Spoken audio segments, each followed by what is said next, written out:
state portando sulle spalle. Cerio Panettieri. E per voi che valore ha? Una devozione.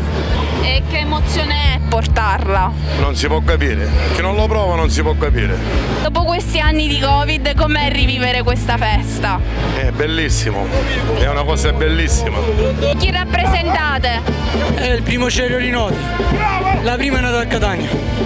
Rappresentiamo il quartiere di San Giuseppe all'Arena, Borgata Palombaio e Villaggio Santa Maria Coretti.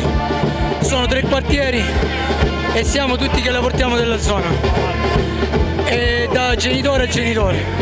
Siamo tutti uniti alla festa della Candelora e facciamo sacrifici, siamo venuti a piedi dall'aeroporto, immagini. Siamo la prima, siamo nati noi siamo la storia, ma non per offendere gli altri.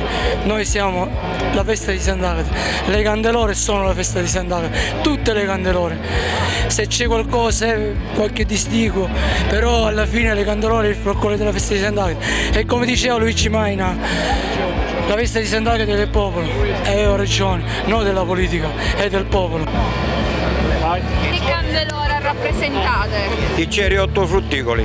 Cos'è per voi la Candelora? Cioè qual è il valore, cosa rappresenta e qual è il... È un valore e mezzo perché esistono da circa 200 anni e allora noi ci ricordiamo questa festa perché iniziano i festeggiamenti molto prima di Sant'Agata.